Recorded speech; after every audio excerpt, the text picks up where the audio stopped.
শাড়ি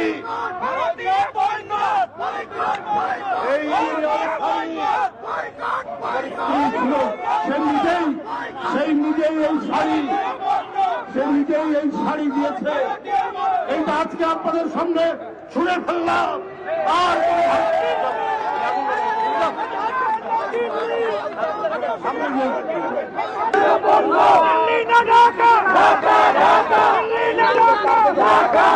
আমার এখানে পেঁয়াজ হয়, ভারতের পেঁয়াজের চাইতে আমাদের পেঁয়াজের ঝাঁঝ অনেক বেশি। ভারতের মরিচের চাইতে আমাদের মরিচের ঝাল অনেক বেশি।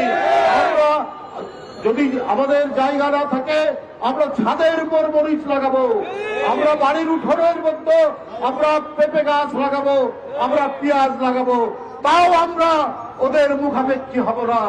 আমরা ভারতীয় পণ্য বর্জন করবো। বন্ধুরা আমার, আপনারা দেখেছেন আগরতলায় বাংলাদেশের সহকারী মিশন প্রতিদিন সেখানে 250 থেকে 300 ভিসা তারা অনুমতি দেয়। বাংলাদেশ সরকার সিদ্ধান্ত নিয়েছে, সঠিক সিদ্ধান্ত, তারা ভিসা বন্ধ করেছে। সেখানে কিছু উগ্রবাদী মানুষ জোরপূর্বক বাংলাদেশের যে সহকারী হাই কমিশন তার প্রধান ফটক ভেঙে ভিতরে ঢুকে আমাদের কর্মচারীদেরকে আঘাত করেছে। আমাদের জাতীয় পতাকা যেখানে পথ পথ করে উঠছিল সেই জাতীয় পতাকার যে স্ট্যান্ড, যে খুঁটি, সেই খুঁটি ভেঙে আমাদের পতাকাকে তারা ছিঁড়েছে। কলকাতার ডেপুটি হাই কমিশন অফিসে সেখানে গিয়ে বাংলাদেশের বিরুদ্ধে তারা আজাবাজে বলেছে। বোম্বের ডেপুটি হাই কমিশন অফিসে তারা বলেছে। আমরা তাদের নানাবিধ বাংলাদেশ বিরোধী প্রচার আমরা দেখছি। তোমরা আমাদেরকে পছন্দ করো না, তারপরেও তোমাদের জিনিস কিনতে হবে। বাংলাদেশের মানুষ তো মাথা নত করার মানুষরা, আমরা একবেলা খেয়ে থাকবো, তারপরেও আমরা মাথা নত করব না। তারা নাকি বলে ভারতের অনেক সাংবাদিক, অনেক রাজনৈতিক নেতা যে আমাদের এখানে না আসলে আপনাদের চিকিৎসা হয় না। আরে আপনারা কি বিনা পয়সায় চিকিৎসা দেন? আপনারা কি বিনা টাকায় এক কাপ চা খাওয়ান? এই নজির তো নাই আপনাদের। আমাদের দেশের লোক ডলার খরচ করে ওখানে গিয়ে। এখন কলকাতার নিউ মার্কেট বন্ধ, দোকানপাট বন্ধ, সেখানে আর কোনো খরিদ্দার নাই। আমাদের ডলারের কেনা হতো, হাসপাতাল বন্ধ। আর আপনি একজন ডাক্তার নাকি বলেছেন এইবার বাংলাদেশের রুগী আসলে, এবারে বাংলাদেশের রুগী আসলে সেখানে ভারতীয় পতাকা এমন ভাবে রাখা হবে যেন মাথা নিচু করে ঢোকে। আপনারা বাংলাদেশের মানুষকে চেনেন না। আপনারা অনেক জাতিকে সেখানে প্রধানত করে রেখেছেন যারা স্বাধীনতা চায়। এটা আপনাদের বিষয়ে আমরা বলতে চাই না, কিন্তু বাংলাদেশের মানুষকে চেনেন না। ওই পশ্চিমা পাকিস্তানি পাঞ্জাবিরাও কিন্তু এই দেশের মানুষের লুঙ্গি পরা মানুষ হাতে স্টেন্ডার নিয়ে নদী সাঁতরে ওই পাকিস্তানিদের পরাভূত করেছে। নদী নালার দেশ, খাল বিলের দেশ, বন্যার দেশ, আমরা কি করে ওই খাল বিল থেকে প্রতিরোধ করতে হয় সেটা আমরা জানি। কিসের এত অহংকার আপনাদের?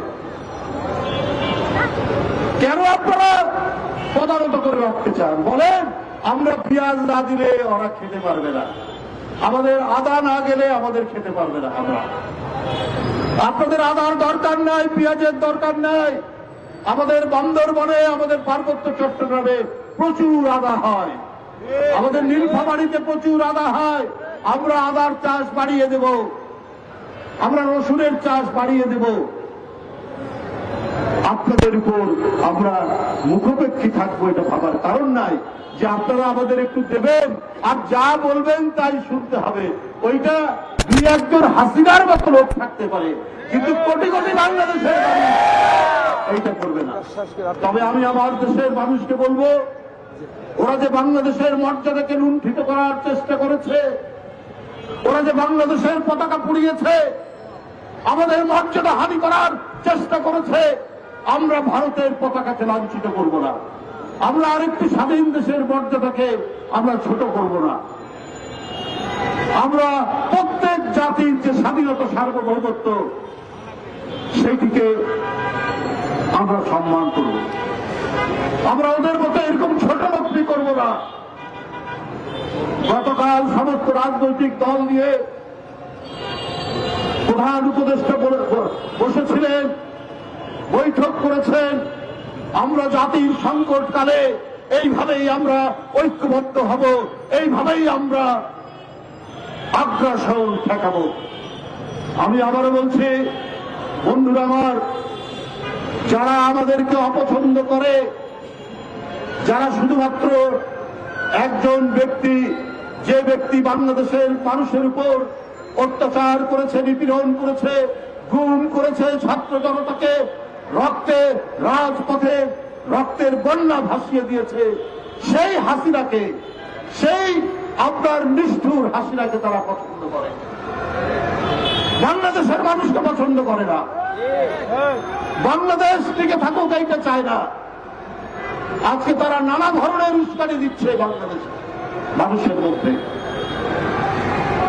বাংলাদেশের ভিতরে, কিন্তু বাংলাদেশের মানুষ তাদের উস্কানিতে পা দেয়নি।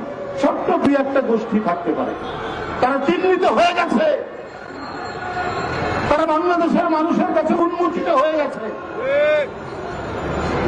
পার্শ্ববর্তী দেশ যে আমাদের এখানে উস্কানি দিতে পারে, এটা গোটা জাতি ধরে ফেলেছে। আমাদের ঐক্য ইস্পাত কঠিন ঐক্য, এই ঐক্য কেউ ভাঙতে পারবে না। তাই আমি আজকে বলবো, আমরা ওদের দেশের পতাকা নয়, তাদের দেশের স্বাধীনতা পতাকাকে আমরা সম্মান করব। ওরা যদিও আমাদের পতাকাকে অসম্মান করেছে, কিন্তু আমরা ওদের পণ্য বর্জন করব। বন্ধুরা আমার, একটি পুরনো শাড়ি আমার বাসায় আমার স্ত্রীর ছিল, আমার স্ত্রী আমাকে দিয়েছে একটি শাড়ি, ইন্ডিয়ান শাড়ি আছে, আমি বলছি দিয়ে দাও, সে দিয়ে দিয়েছে। আমরা টাঙ্গাইলের শাড়ি পরবো, আমরা রাজশাহী সিল্ক পরবো, আমরা কুমিল্লার খদ্দর পরবো, আমরা করবো। বন্ধুরা আমার,